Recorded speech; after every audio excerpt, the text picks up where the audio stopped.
Biden took office, and over a quarter of the debt was accumulated under Donald Trump. Even though Republicans had no problem adding trillions to the debt with their giveaways to big oil and to Wall Street CEOs and lavish tax cuts for the very rich, now they choose to play Russian roulette with our economy. Frankly, we should not be here. We should have taken care of this months ago. But once again, Republicans are demonstrating that they cannot govern. Now let's rewind to the end of 2017, the last time Republicans held a majority. They left our government with the longest shutdown in American history. Now here we are today dealing with a totally manufactured crisis that jeopardizes the full faith and credit of the United States. Both then and now, Democrats have had to be the adults in the room to come in and clean up Republicans' self-made mess. Every time Republicans are in charge, Mr. Speaker, they screw things up. I want to thank President Biden and Shalonda Young and Steve Ricchetti and Louisa Terrell and Ashley Jones and Alicia Moult West and the White House team, as well as Leader Jeffries and his staff for their leadership throughout these negotiations. I'm sure it wasn't easy working with our Republican colleagues. I saw reports that White House staff was holed up in a stuffy room late at night and early in the morning, arguing for hours on end with Republicans. All I can say, as a longstanding member of the Rules Committee, welcome to the club. But because of their efforts, Mr. Speaker, this bill is a lot less awful than it could have been. It cuts IRS funding that would have kept big corporations and the top 1% in check. We have some of the wealthiest corporations on the entire planet, and they pay little to no taxes. They should at least pay the rate their lowest paying workers pay. Or what about the military budget? 60 Minutes covered a story a couple of weekends ago where a former Pentagon official talked about the insane price gouging taking place at the Pentagon. He told us that the Pentagon overpays for almost everything. In one example, the Pentagon paid $10,000 for a $300 oil switch. But we're hearing from the Republicans that we can't find any savings from the bloated Pentagon budget. Really? Instead, they say, let's continue to take from the most vulnerable in our country. Give me a break. I know my Republican friends claim that investing less in military expenditures would somehow undercut our national security. Yes, we want a defense budget that ensures we are second to none. But to put everything in perspective here, we spend more on our national defense than the next 10 countries combined, including China and Russia. Defense spending accounts for nearly half of discretionary spending. Our national security is so much more than bullets and bombs. It is health care, it is education and food, it is a clean environment, it's good jobs and safe neighborhoods. It includes adequate support for our veterans, our seniors, and for our children, all the things that strengthen our communities. And honestly, Mr. Speaker, thank God for Joe Biden. He secured expanded food benefits for some of the most vulnerable individuals, like veterans, kids emerging from the foster care system, and the unhoused. It's clear the President entered these negotiations trying to protect as many people as possible from the GOP's war on the poor. But at the end of the day, we should not be making trade-offs between which vulnerable population gets to eat. I have a hard time understanding why we are kicking up to 700,000 older adults off of SNAP. It is just cruel. Food and hunger should not be a partisan issue. It is a human issue. But Republicans don't care who they hurt. We have over 30 million people in this country who do not know where their next meal will come from. And the current SNAP benefit, on average, $6 per person per day. That's $2 per meal. The majority of people on SNAP who can work do work. And we also know that work requirements do not work. In February 2021, a report entitled "The Effects of Changing SNAP Work Requirements on Health in employment outcomes of able-bodied adults without dependents, exactly what we're talking about here today. It was reported that losing SNAP made people less healthy and had no significant change in employment status. Again, work requirements do not work. But by the way, you know, if my Republican colleagues don't believe me, they could have held a hearing. They could have held a hearing in the Agriculture Committee or in the Nutrition Subcommittee. They didn't hold a single hearing on this issue. Not one. They have no clue who this will adversely impact. And I don't even think they care. You would think that we want to go into this knowing exactly how this legislation would affect our constituents. But they didn't even have time for a hearing. And here's the kicker, Mr. Speaker, and you're going to love them. But many of the people in this chamber who are trying to take food away from struggling Americans are the same people who had their PPP loans forgiven. Some of my colleagues on the other side of the aisle received hundreds of thousands of dollars, some millions of dollars in taxpayer dollars that were used to forgive some of their loans. They had no problem with that. They just shrugged that off. But they say we cannot afford to help make sure that families can put food on the table. It is ridiculous. And I also have issues with the anti-environmental language in the deal. The bill slashes key NEPA protections, approves the Mountain Valley Pipeline. It doesn't include transmission reform. Look, we all knew there would have to be compromise. No side was going to get everything they wanted out of this deal. But Republicans have used this manufactured crisis to force policy changes that are so unpopular that they could not possibly get them through on regular order. And for some on the far right, and there's a lot of them over there, this bill isn't mean enough. Let that sink in, everybody. By weaponizing the debt ceiling, Republicans are establishing a precedent that will haunt us forever. That one party can use the full faith and credit of the United States as a hostage to pass their wildly unpopular ideas that they could not get done through the normal legislative process. It's a lousy, lousy, lousy way to govern. And let me conclude by saying that in this Republican-led Congress, it has become unfashionable to worry about the poor and the vulnerable, to believe in the principle that we should bring everyone along, that we must meet the needs of the many, not just of the few. Mr. Speaker, our goal should be to elevate people, not demean them.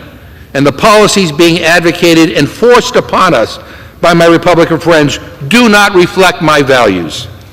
And it is sad that for them, solving problems and uplifting all people apparently is not their mission. And with that, I reserve the balance of my time. The gentleman reserves. The gentleman from Oklahoma is recognized. Mr. Speaker, I yield myself such time as I may consume. I want to quickly respond to my friend's statement about the origins of the national debt. Let me remind you, much of this debt was accumulated in just the last 2 years as a consequence of President Biden and congressional Democrats' reckless spending spree. Consider, in the spring of 2021, congressional Democrats, without a single Republican vote, pushed through a $1.9 trillion partisan spending bill. Last year, they enacted another partisan spending bill without a single Republican vote, with $600 billion in new spending, partly offset by budget gimmicks and higher taxes. And President Biden himself put forward the unconstitutional and illegal student debt cancellation, which if allowed to stand, will add another $400 billion to the national debt. And this is on top of all regular federal spending and emergency spending for COVID-19 pandemic. As for the military budget, my friend calls it bloated. Frankly, I think we should be spending more. But I remind him, we're giving the president what he asked for. So if this budget is bloated at the Pentagon, they can ask the White House about it because it's the budget that they proposed. With that, Mr. Speaker, I yield 3 minutes to my very good friend, distinguished member of the Rules Committee from Texas, Mr. Roy. Gentleman from Texas is recognized for 3 minutes. Thank the Speaker. I thank the Chairman, the gentleman from Oklahoma, who is a gentleman, giving me time despite the fact I voted against the rule in the Rules Committee.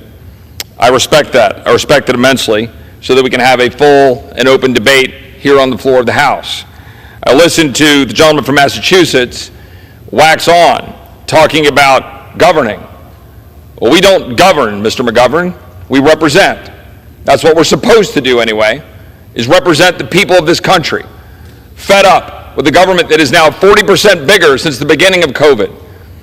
A government barreling towards $36 trillion of debt, and an absolute devastating burden on the future of this country, on our children and our grandchildren, who are not going to be able to afford homes, not be able to afford to go to school, not be able to afford food, groceries. Talk about food programs. I don't hear a whole hell of a lot about what we're doing to devastate American families with rampant inflation because we keep spending money we don't have. To my colleagues on this side of the aisle, my beef isn't that I don't understand the struggle with the negotiators against that kind of reasoning. My beef is that you cut a deal that shouldn't have been cut. The fact is, at best, we have a 2-year spending freeze that's full of loopholes and gimmicks that would allow for increased funding for the federal bureaucracy in order to achieve a $4 trillion increase in the debt by January 1 of 2025. $4 trillion. We have permitting reform, which might have some good elements in it, but the problem is you have the Biden administration saying it accelerate implementation of the historic clean energy and environmental justice investments in the Inflation Reduction Act, the very policies destroying the American way of life and making them unable to afford energy and afford their food. We have watered down work requirements. The CBO just said will actually increase the cost of SNAP by $2 billion. A supposed 1% automatic top line reduction in spending at the end of the year that will actually make a Christmas omnibus more likely. A 2% cut to Biden's $80 billion IRS expansion. 2% of that $80 billion expansion. Administrative pay-go, I'm told.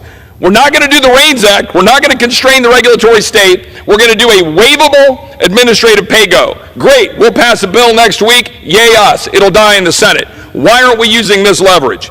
A complete punt to SCOTUS on the Biden administration's unfair $500 billion student loan bailout, billions in COVID dollars left untouched to fund things like vaccines and COVID-19 testing, and the loss of our biggest leverage points to force Biden to actually secure the southern border.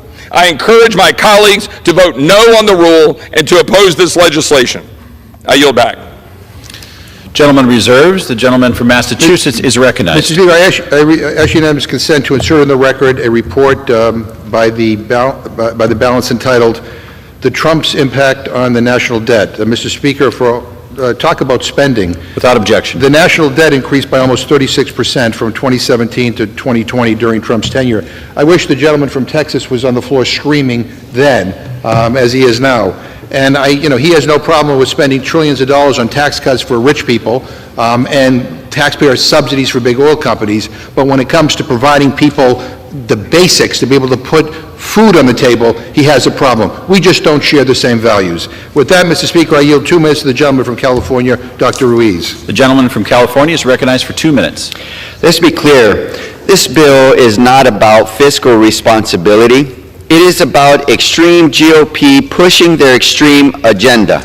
Extreme Republicans demanded to cut veterans' health care, to zero out the toxic exposure fund for sick, burn pits exposed veterans, to end protections for our environment and allow polluters to expose workers and communities to toxic chemicals for corporate profits, to cut Medicaid, cut child care, and cut education, and repeal efforts to make our air and water cleaner, especially in vulnerable communities. And if they didn't get their way, they held hostage the American economy and threatened to send America into default, raising costs for families, cutting 1 million jobs for workers, and devastating seniors' retirements.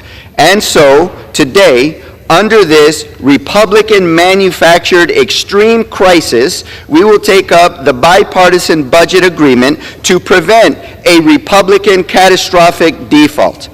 President Biden, in this bill, made sure veterans got the care that they need by funding the Toxic Exposure Fund for burn pits veterans, keeps the Inflation Reduction Act's environmental and clean energy protections to stop polluters from harming people. He was able to protect Medicare, no changes to to protect Medicaid, with no changes to Medicaid, and maintain health care access for millions of families across the country, and preserve funding for clean energy programs to clean up our air. Look, if extreme Republicans were serious about fiscal responsibility, they would have accepted President Biden's budget that would have reduced the deficit by $3 trillion. Instead, this bill only reduces it by $1.5 trillion. Nevertheless, today I will vote Gentleman's for the time has bipartisan agreement, and I yield Gentleman's back. time has expired. Gentleman reserves. Gentleman from Oklahoma is recognized. Thank you, Mr. Speaker. I yield myself just quickly for the purpose of response such time as I may consume. I want to remind my friend from California, we actually filed a veterans bill that increased veteran spending. So that canard is just simply not the case. We from the very beginning we're going to take care of veterans and file legislation to do that. With that, Mr. Speaker, I want to yield to my very good friend from Texas, my classmate and the distinguished Vice Chairman of the Rules Committee, Mr. Burgess, 3 minutes. Gentleman from Texas is recognized for 3 minutes. Thank you, Mr. Speaker, and I thank the gentleman from Oklahoma. I rise today to speak in support of the rule and the underlying legislation. Including within the rule measure is H.R. 3746, the Fiscal Responsibility Act. So, fortunately, the Fiscal Responsibility Act makes worthwhile reforms that will safeguard America's solvency.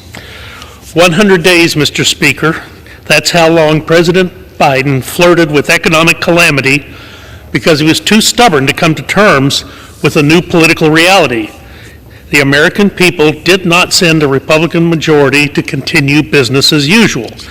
Mr. Speaker, the typical business as usual where elected lawmakers come together in a lame duck session and knock the bottom out of the country's finances. Well, no more, Mr. Speaker. With the passage of this legislation, Republicans are putting America back on a sound fiscal footing by reducing non-discretionary funding, reforming entitlement programs, and adding requirements that Congress pass its 12 appropriations bills on time. That is a massive change from the status quo. I credit our fellow Rules Committee member Thomas Massey for the concept of including this in the debt limit bill, because if the appropriators cannot pass all 12 of their appropriations bills by September 30th, it automatically goes to a continuing resolution with a 1% reduction. That's the first time that has ever happened. So we have budget enforcement, in fact, without blowing up the filibuster over in the Senate, and we all know what that could lead to. No one can say they got everything they wanted in this bill. And candidly, I don't think the reforms, the permitting reforms are nearly enough. The NEPA reform included in this bill is an important first step, but there is no question that we will need to do much more. The full faith and credit of the United States is preserved with this legislative product. And bear that in mind. If the United States were to default on its debt, there actually is another country, the People's Republic of China, who would like to be the reserve currency of the world. We will not give them that chance when we pass this bill. I commend Patrick McHenry and Garrett Graves for their hard work in bringing us this vital piece of legislation. Commend the Speaker for bringing it to a vote on the floor today after 72 hours for members to read and understand the bill. I urge everyone to support the rule and support the underlying legislation. I yield back to my friend from Oklahoma. Gentleman from Oklahoma reserves. Gentleman from Massachusetts is recognized. Mr. Speaker, I yield 3 minutes to the distinguished gentlewoman from New Mexico, a member of the Rules Committee, Ms. Ledger Fernandez. Gentlelady is recognized for 3 minutes. Thank you, Mr. Speaker. We are where we're at today, at the precipice of ruin, because extreme Republicans chose to hold Americans hostage by refusing to pay America's bills. Their chaos created fear and stress as Americans worried about a catastrophic recession. Extreme Republicans' ransom demand was the Default in America Act, a proposal which targeted rural communities, Head Start, veterans health care, and more, with 22% and more tax cuts. all to pay for the Trump tax cuts for the wealthiest CEOs that added $2 trillion to the deficit. Rather than making the wealthiest pay their fair share, extreme Republicans wanted to balance the budget on Americans' growling, hungry stomachs. Democrats proposed amendments to the Default on America Act to protect programs like rural development and veterans health care. Republicans rejected every amendment. So we went to our communities. We told them the truth about what the Republicans' Default on America Act would do. Americans listened, and they spoke out against the Republicans' plan. When Democrats and President Biden's team went into the room to negotiate with Republicans, the voices of veterans, seniors, and working Americans went in too. Now we have H.R. 3746. The bill does save us from economic catastrophe. It rejects the most extreme and cruel proposals contained in the Republicans' Default on America Act. It allows advanced appropriations for the Indian Health Service, protects clean energy tax credits, and the health care for veterans. Is it perfect? Absolutely not. I do not support many of the changes to our environmental laws and our social safety net programs. But let's talk fiscal responsibility for a moment. President Trump increased the debt by $8 trillion. In contrast, President Biden reduced the deficit in his first 2 years alone by $1.7 trillion while creating 12 million jobs, bringing manufacturing back, and making the largest investments to address the climate crisis ever. The bill today reduces the deficit only by $1.5 trillion. If we had merely passed the president's budget, we would have decreased the deficit by $3 trillion without creating the fear and economic insecurity that extreme MAGA Republicans have forced Americans to endure. I want to repeat this point. Let me repeat it. This crisis didn't have to happen. Everything in this bill could have been negotiated through the normal process without a debt crisis. Indeed, that's how it's almost always been done, except for in 2011, when the Republicans did this before. Expired. The American people need to tell the Republicans no more hostage The gentleman's taking. time's expired. Gentleman from Oklahoma is recognized. Thank you very much, Mr. Speaker. Mr. Speaker, I yield 3 minutes to my very good friend, distinguished member of both the Appropriations and Rules Committee, Mr. Reschenthaler from Pennsylvania. Gentleman from Pennsylvania is recognized. Thank you, Mr. Speaker. I want to thank the chairman of the Rules Committee for being generous and yielding me this time. Mr. Speaker, I rise today in support of this rule and in support of the underlying legislation. Today, the House is taking historic steps to address our nation's out-of-control debt. This House Republican win rescinds $28 billion in unobligated COVID funds. It cuts over $2 trillion in government spending. It reins in the executive branch. And it rejects the president's extreme $5 trillion in proposed tax increases. Further, this legislation will help lift Americans out of poverty and grow our economy by cutting red tape and streamlining energy and infrastructure projects. H.R. 3746 also includes an important provision championed by House Republicans, and that is to complete the Mountain Valley Pipeline. MVP is near completion, but the last 14 miles, there's just 14 miles left. The last 14 miles are being held up by extreme, radical, far-left judges. When completed, this pipeline will help reduce costs for hardworking Americans in South Carolina, North Carolina, and Virginia. It will simultaneously help the economies of Pennsylvania, Ohio, and West Virginia, with thousands of construction jobs, millions of dollars in royalty payments just in Pennsylvania alone, $150 million a year in royalty payments just to Pennsylvania alone, and it will lead to direct investment in rural communities. Mr. Speaker, I support the rule in the underlying legislation. I urge my colleagues to do the same, and with that, I yield back. Gentleman from Oklahoma reserves. Gentleman from Massachusetts is recognized. Mr. Speaker, I'm honored to yield 2 minutes to the very distinguished gentleman from Maryland, Mr. Hoyer. Time, 2 minutes to the distinguished gentleman from Maryland. You're recognized. Mr. Speaker, been a lot of argument about who's responsible, why we're here. Mr. Roy, the gentleman from Texas, as I was coming in, spoke about keeping leverage. Now, what do you keep leverage for? You keep it so you can make something that you want to happen, happen. The Speaker of this House has said default is not an option. The leader of the Democratic Party in this House has said default is not an option. But that wasn't good enough that we agreed. It was, as the gentleman from Texas said, our Republican friends wanted to keep leverage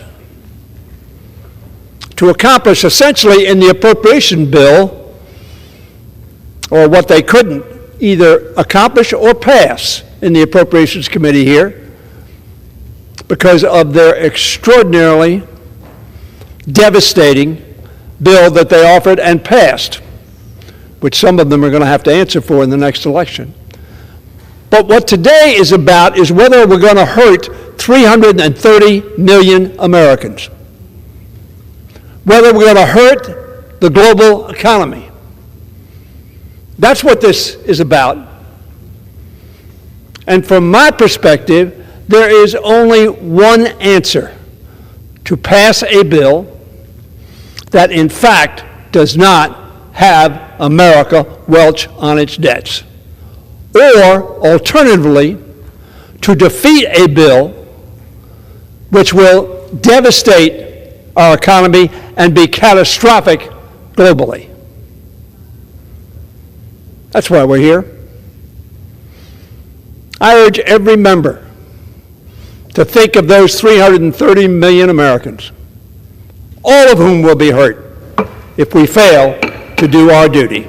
And I yield back the balance of my time. Gentleman from Massachusetts reserved. Gentleman from Oklahoma is recognized. Thank you very much, Mr. Speaker. I yield 2 minutes to my very good friend, distinguished gentleman from New York, Mr. Molinaro. Gentleman from New York is recognized for 2 minutes. Thank you, Mr. Speaker, and thank you to the chairman. I have only been here for 5 months, but I already have been blamed for things I have and have not done, for action we did or didn't take. We're here now. We're here now at a moment where Americans, by design or default, have given us a bipartisan government, and the House Republicans delivered on a promise to hold the federal government accountable, and we have an agreement. That agreement will move this nation forward. I want to speak very specifically to one component. Mr. Speaker, grew up on food stamps. My mother, diagnosed with depression, would not have survived without that assistance. She was encouraged and worked hard and got on her feet and ultimately achieved independence. For the last 12 years, I've administered a social service agency in the state of New York.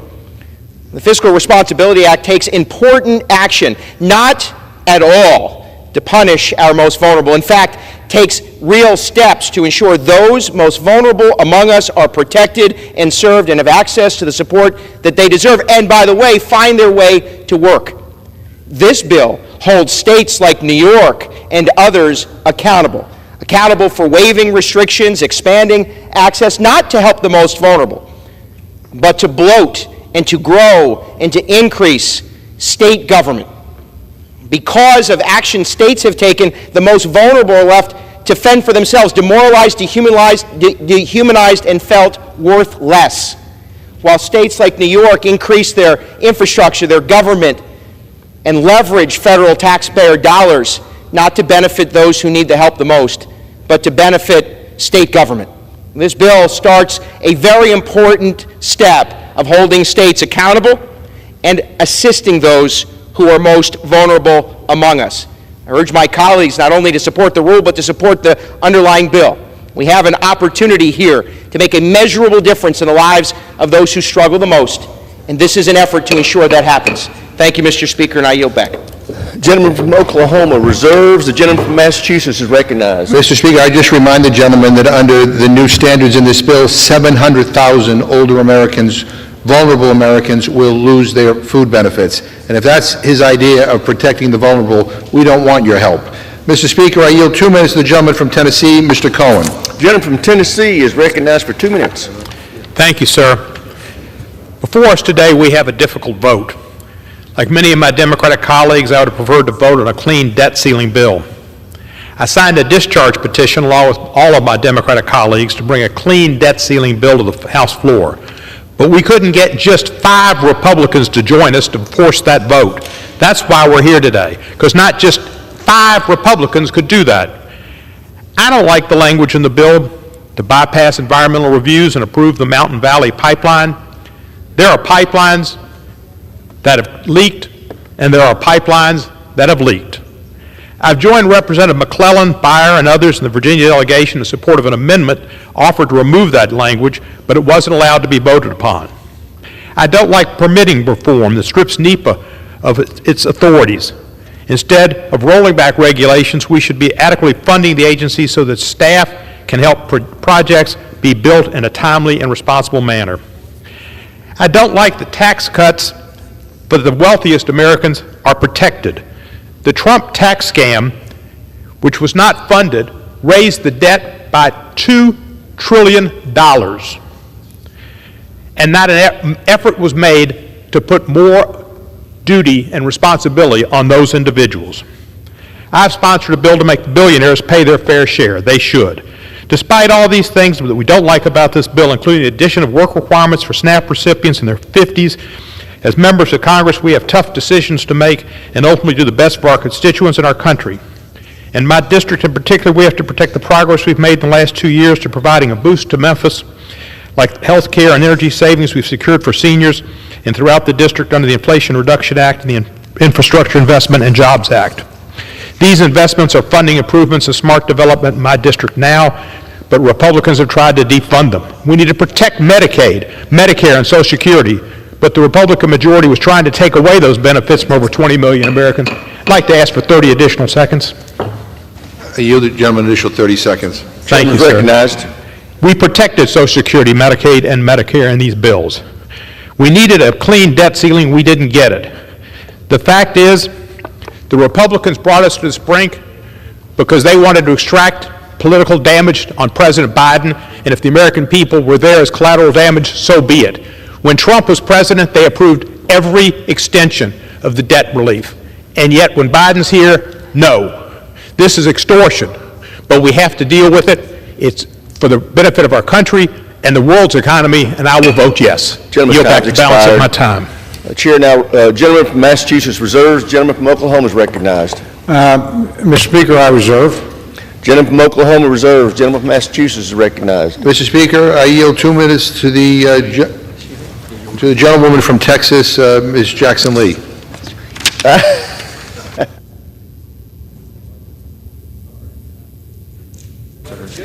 Texas is recognized for 2 minutes.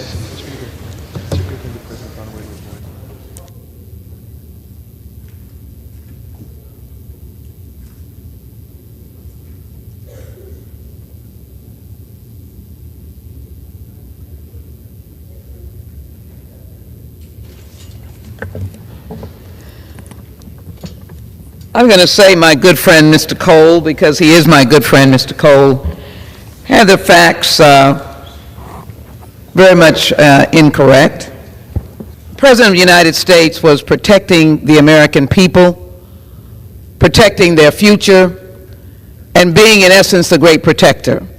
While my friends on the other side of the aisle were passing legislation that was taking away H.R. 1, 30 million medical appointments for veterans, and throwing millions of Americans off of Medicaid.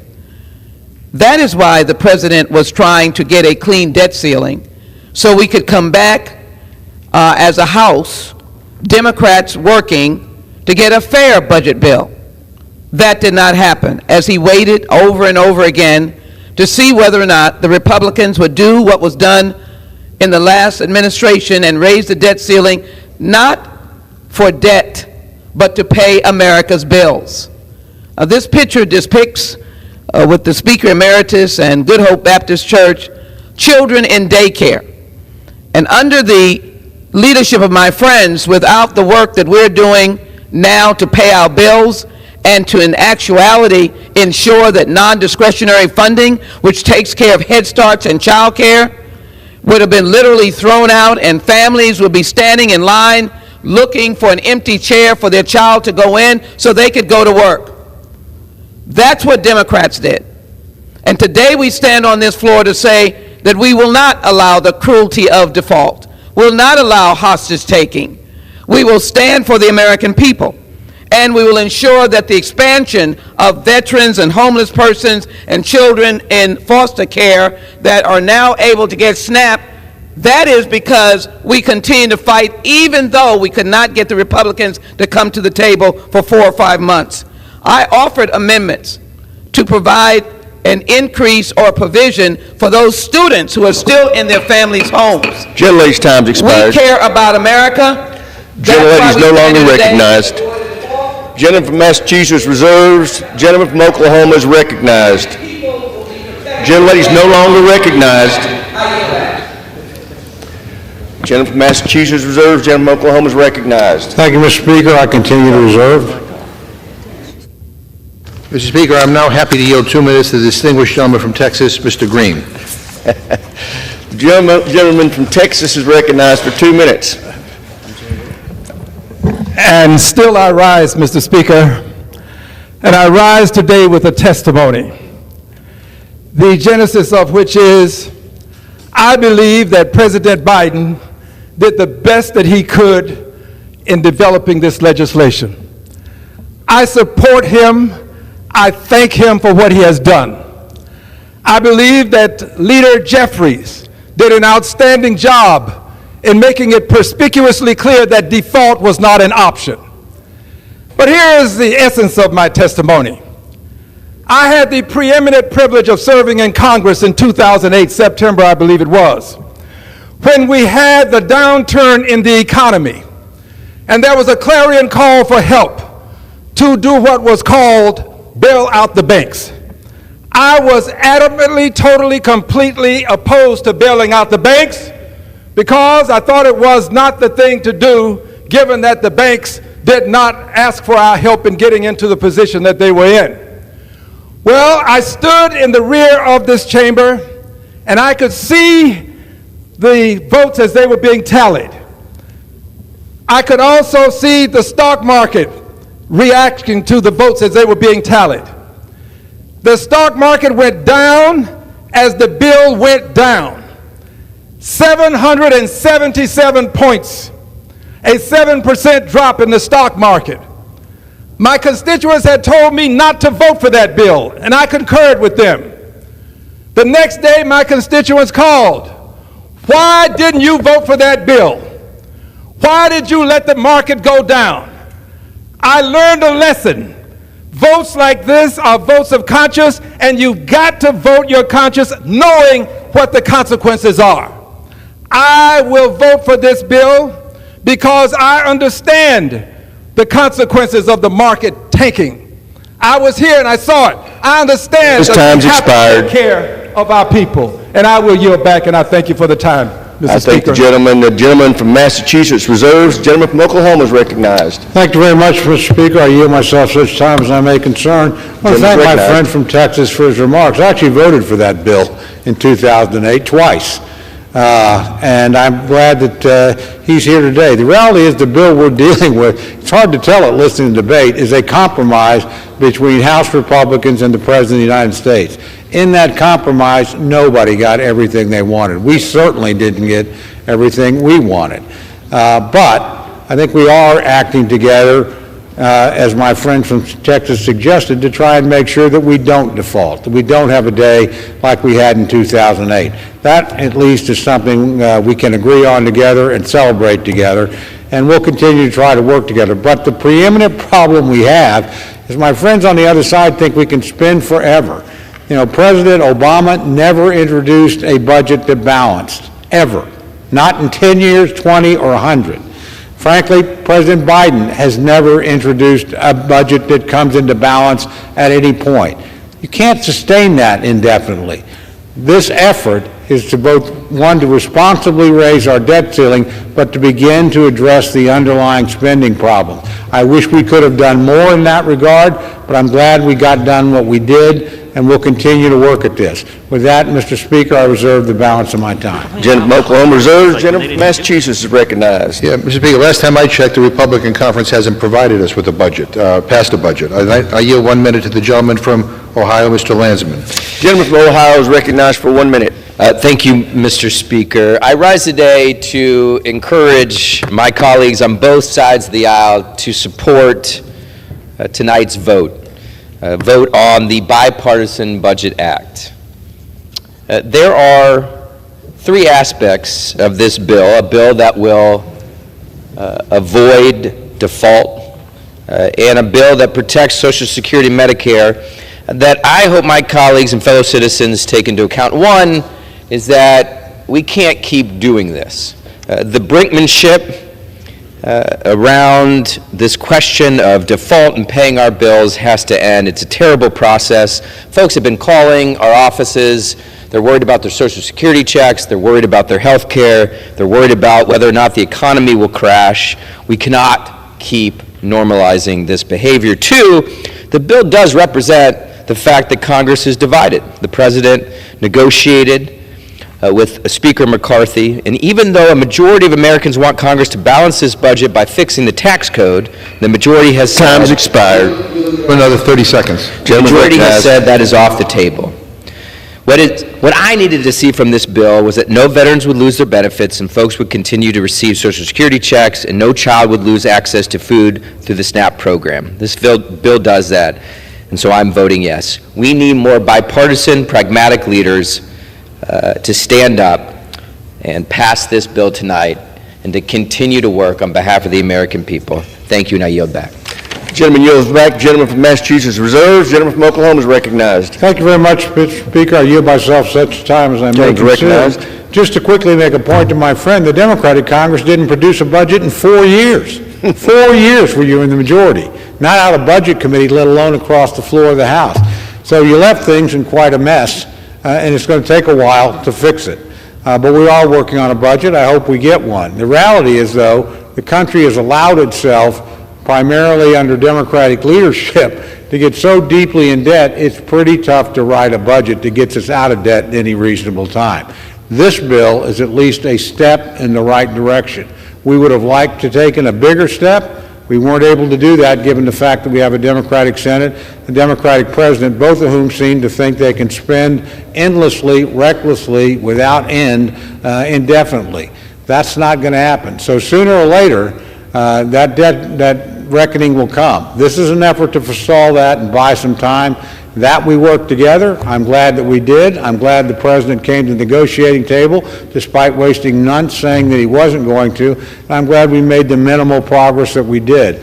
But let's not kid ourselves. This is the first step in the right direction, and it's not as big a step as anybody on my side of the aisle would have liked to take. With that, Mr. Speaker, I reserve the balance of my time. Gentleman from Oklahoma reserves. Gentleman from Massachusetts is recognized. Well, Mr. Speaker, if we want to talk about messes, let me just remind everybody that the last time my Republican friends were in charge, they left us with the longest government shutdown in U.S. history. I now yield 1.5 minutes to the gentlewoman from Florida, Ms. Washington Schultz. Gentlelady from Florida is recognized for 1.5 minutes. Thank you, Mr. Speaker. I rise in support of the bipartisan budget agreement and thank President Biden and his team, particularly OMB Director Shalonda Young, for putting people over politics, defending our values, and protecting the full faith and credit of the United States. My colleagues across the aisle were prepared to force a disastrous default and crash the economy into the side of a cliff. But Democrats will always put people over politics and our economy's durability over default. My friend from Oklahoma knows well that Republicans' VA appropriations bill zeroed out guaranteed funding for our toxic-exposed veterans in fiscal year 25. It's in the bill in black and white, and it's why they were afraid to vote on it and pulled the bill from consideration. Democrats protected toxic-exposed veterans' health care, expanded SNAP benefits to more food-insecure people, and stopped Republicans' dangerous budget cuts in the Default on America Act. Yesterday, CBO officially scored the bill and found that participation rates in SNAP will increase because of this compromise. President Biden negotiated a deal that gets us through the short term and puts us in a good position to work through the appropriations process. As an appropriator, I look forward to working with my colleagues on both sides of the aisle to efficiently finish this year's budget, and I'll remind my friend from Oklahoma that under the Trump administration, Republicans blew a hole in the deficit with a $1.5 trillion tax cut package that was unpaid for. So that's on them. I encourage my colleagues to vote in favor of the underlying legislation, and I yield back the balance of my time. Gentleman from Massachusetts reserves. The gentleman from Oklahoma is recognized. Thank you very much, Mr. Speaker. I yield myself such time as I may consume. Just to my good friend from Florida, what unbalanced the budget was COVID. And we all know that. And we worked actually together on that. But that's what spent billions of dollars in a relatively short period of time. Quite frankly, in terms of where we are today, my friends have never submitted a budget that comes into balance. President Obama did. The last president to do that was Democrat, was President Clinton. Now, we disagreed over how to get to balance, but he actually submitted budgets that came to balance in 10 years. President Obama didn't do that. President Biden hasn't done that. Until you return to the Clinton era, where you actually did believe in balanced budgets, we disagreed how to get there. I think we're going to have a hard time getting on top of our fiscal problem. But this bill, well, we do agree. We don't like every part of it. We would have liked to have done more. My friends would have liked to have spent more. But the reality is it does move us in the right direction. So I'm happy for the bipartisanship, but I do note it took us a long time. But I also note from my Democratic friends, remember, so far to this point, the only people who have voted to raise the debt ceiling are on this side of the aisle.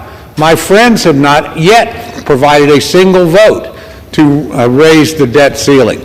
Their body they control in the United States Senate has not presented a bill, let alone moved one across the floor.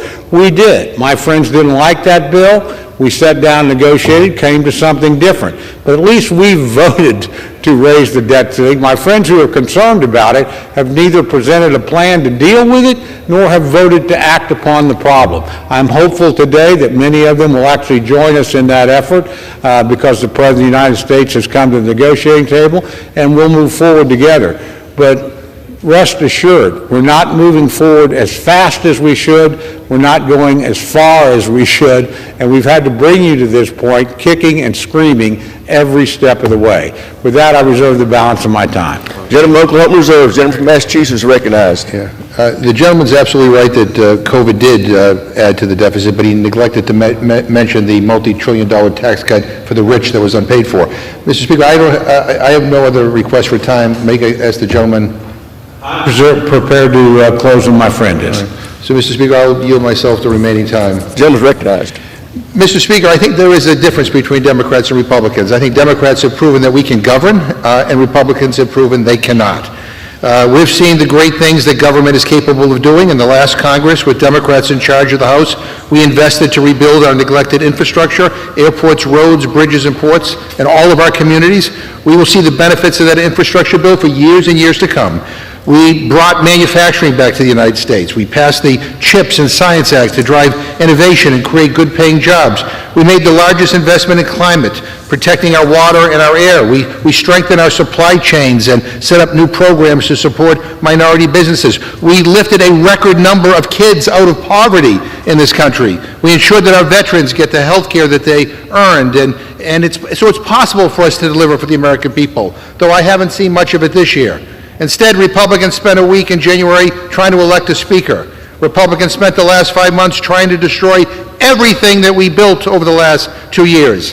They have only enacted 3 laws in 5 months, and those laws don't do much. The bill we are debating today may become their 4th law. It would be their biggest legislative accomplishment of the year. Think about that. The biggest accomplishment will be ending a crisis that they created. We've wasted time going back and forth on how to pay our bills. The fact that we've had to bend and contort ourselves to get this done to prevent our economy from falling off a cliff because Republicans wanted to play games is unconscionable, and it doesn't bode well for the future. Finally, let me just say to my colleagues, I plead with my colleagues on the Republican side to stop this assault against the poor. Every concession in this bill, every demand that Republicans made in this bill hurts somebody. and hurts the most vulnerable in our country. Going after SNAP for older people, a measly $6 a day benefit. Shame on you for doing that. We're here to help people. We're here to uplift people. We're not here to demean people. We're not here to try to punish people. And quite frankly, the narrative that the Republicans have been utilizing in this whole debate doesn't reflect the reality. Talk to the people in your district who are struggling. Let them tell you how difficult it is to make ends meet and how maddening it is to not know whether you could put food on the table. We can do so much better. But you have to stop this assault against the poor, against the vulnerable in this country. We need to do better, and I urge all my colleagues, as we move forward in the coming months, to keep that in mind.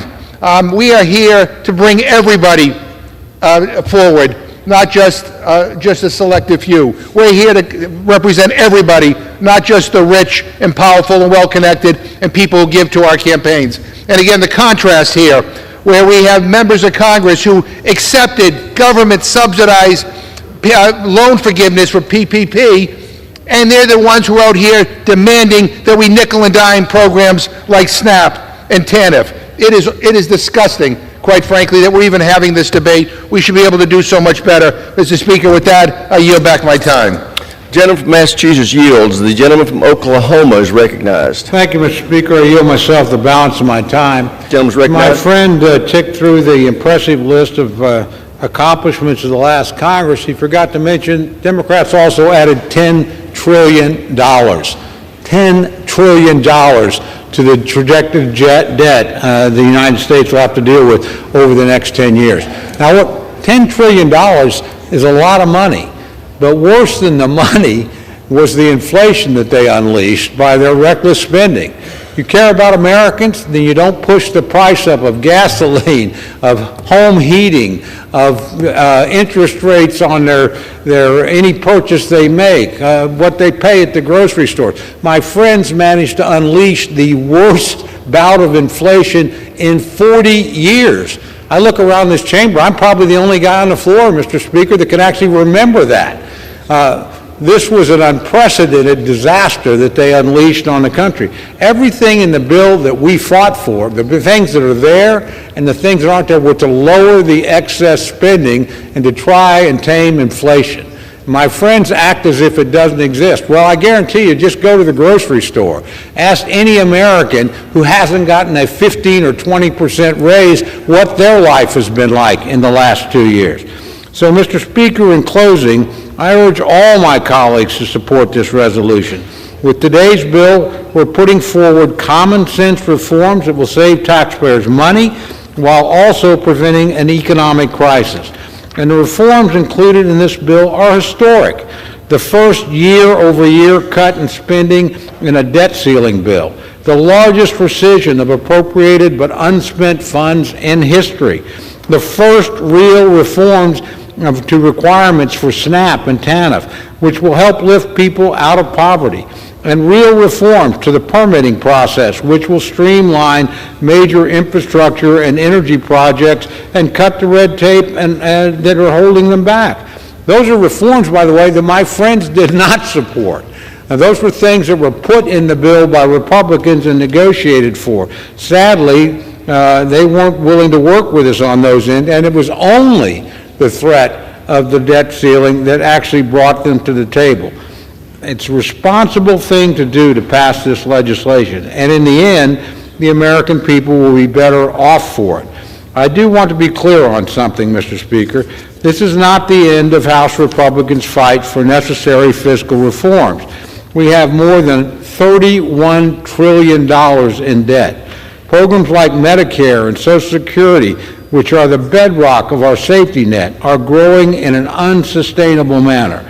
And for too long, this Congress has seen fit to just allow mandatory programs to eat up more and more of our budget. Indeed, the President himself refused to talk about those programs. Mandatory programs are now more than 2/3 of what we spend in any given year. Without real reforms to these programs, we'll have no chance to right the fiscal imbalance the country finds itself in. Republicans are committed to preserving America's status as the greatest nation in the world. And to do that, We must get serious about the national debt. But at the end of the day, the journey of 1,000 miles begins with a single step. This bill, Mr. Speaker, is that first step. Mr. Speaker, I yield back the balance of my time and move the previous question on the resolution.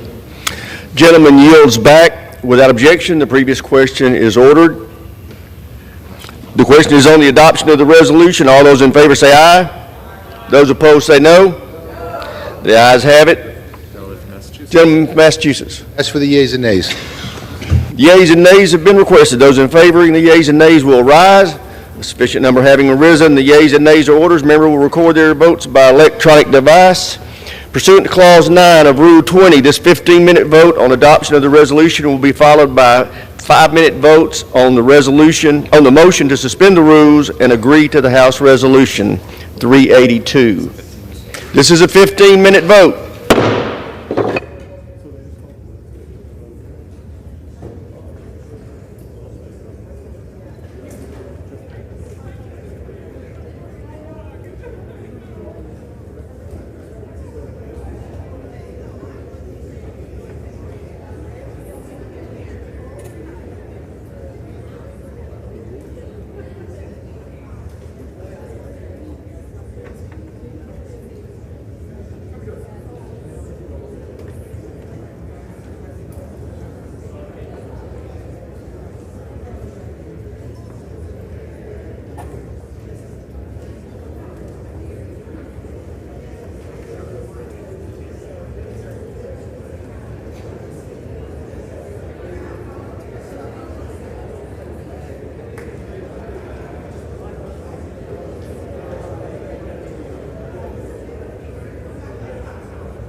On this vote, the yeas are 241, the nays are 187. The resolution is adopted.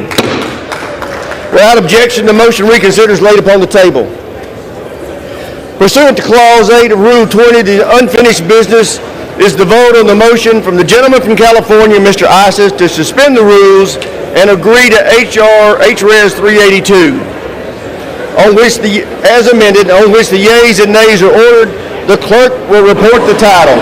House Resolution 382, resolution condemning the rise of anti-Semitism and calling on elected officials to identify and educate others on the contributions of the Jewish American community. The question is, will the House suspend the rules and agree to HRES 382 as amended?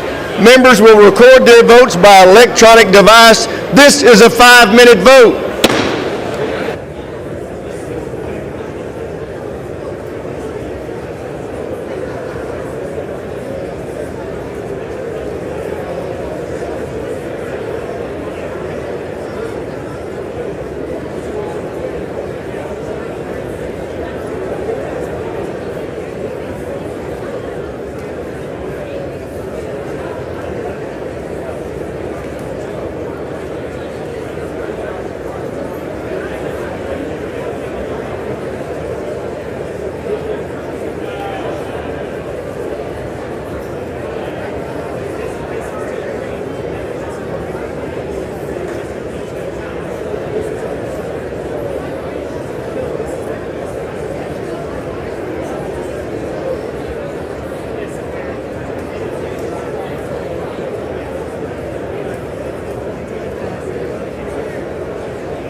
all members voted?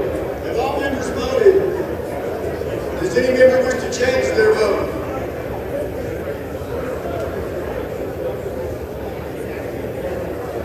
On this vote, the yeas are 429, the nays are 0. With 429 recorded as present, or with 0 recorded as present, 2/3 being in the affirmative, the rules are suspended and the resolution is agreed to, and without objection, a motion to reconsider is laid upon the table. For what purpose is the gentleman from Florida seek recognition? Thank you, Mr. Speaker. I hereby remove my name as co-sponsor of H.R. 25. Request is granted. Pursuant to Clause 12 of Rule 1, the Chair declares the House in recess, subject to the call of the Chair.